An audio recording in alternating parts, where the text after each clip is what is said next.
to Geopolitical Research Blog, your one-stop blog for in-depth analysis on political issues in Nigeria, Africa, and across the globe. Democracy in Nigeria has become arguably a model for the African continent, and as such has been described as the biggest democracy in Africa. It is 2023, and the country is going into another round of presidential elections. Now, what is making the forthcoming election unique is the fact that the incumbent president will not be on the ballot paper, but the party, the All Progressive Congress, APC, will be fielding a candidate. How well the candidate will go will be dependent on so many factors. One of such factors is the manifesto, and that informs our topic for today, the politics of manifesto.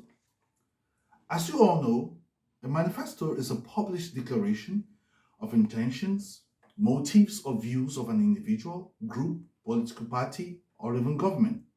Different political parties in Nigeria, the different political parties taking part in the elections, or let's talk about the major political parties, the PDP, the APC, and the Labour Party, they've all rolled out their very fantastic manifestos. Now, these manifestos all revolve around poverty eradication, debt control, education, job creation, building the economy, creating employment, addressing the issue of massive oil theft, fighting corruption, insecurity, health, power, role. Now, let's be certain here. Now, these factors have always been the manifesto of political parties in Nigeria. From time immemorial, every political party always have this in their manifesto. But the question today is, to the APC. The APC have said that they will continue the legacy of the current administration. Now, legacy is a long-lasting impact of particular events, actions that took place in the past. Now, with this in mind, let's look at the legacy that the current government of the APC is talking about.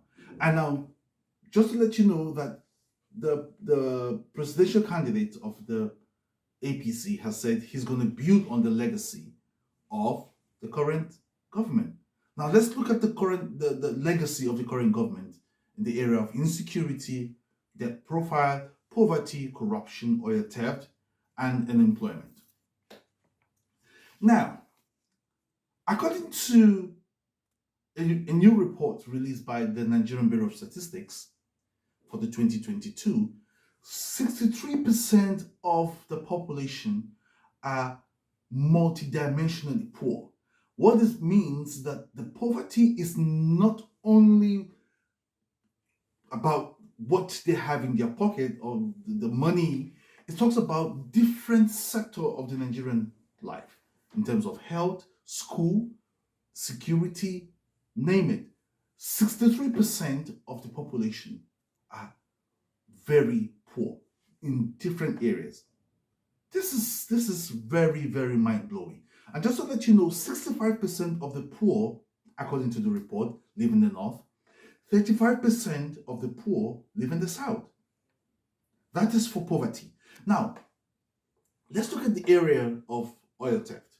According to Reuters, an international news organization, Nigeria has lost over $2 billion to oil theft between January to August 2022 alone. Now, try to do the arithmetic given just 6-7 years. Not only that, the Nigerian National Petroleum Company Limited, formerly known as NNPC, says that the country loses about $700 million monthly. Do the magic. Just do the calculation. Do the arithmetic. $700 million every month for 1 year, 7 years. That's not just all. Now let's look at the area of insecurity, which has been on the minds of every citizen in Nigeria. 7 years down the line of the OPC government, of the current government of the APC, Nigeria still remains a hotbed for terrorism and bandits. Only 2022, there was an attack on the prison right in the federal capital. There's been attack on the train. There's been massive killing going on in southern Kaduna, in the Borno, in different parts of the country. Nigerians can no longer travel. Not only that, in terms of the debt profile has risen astronomically. From what you can see on the screen, you can see the current state of the Nigerian debt as released by the Office of the Debt Management Office of the federal government. Now, in terms of employment, according to Statista, the current employment rate in Nigeria has reached a whopping 33% in 2022 and is projected to reach about 45% in 2023. So tell me, given the politics of Manifesto, do you think the APC stands a chance, considering that they want to build on the legacy of the current administration? Well, your votes will tell it all. But one thing I found very disturbing in the current manifestos by the different political parties is the no one is talking about or in-depthly about Nigerian foreign policy direction. Now, Nigerian foreign policy, it's important at this time of the Nigerian life, considering the fact that across the globe, Nigeria's image has been totally battered.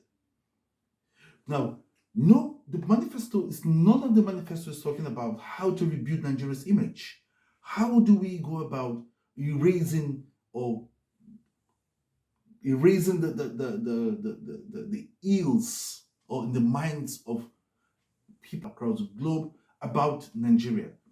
If you've traveled around the world, you will notice or you will see that at the mention of the name Nigeria, people tend to be extra careful. Now, the issue of foreign policy direction is still very much important, considering that Nigeria's position in Africa and across the globe, that needs to be maintained like what we have in the past. Now, there's also the question of Nigeria's soft power. Now, the soft power in context here talks about the human and material resources that is embedded in Africa. None of the manifesto is talking about how to harness all of these soft power to build on Nigeria's foreign policy direction. Now, another important thing that I think is missing from the current manifestos that have been rolled out by the different political parties is how do we manage the question of immigration? Within the last 2-3 years, Nigeria has seen there's been a massive, let me say, use the word, outflow of Nigerians to other parts of the world. How do we manage all of this?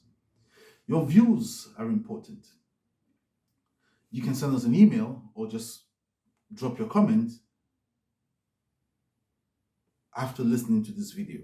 You can like, share, and most of all, please subscribe to our channel. I remain Joel Kemian, your political analyzer. Thank you.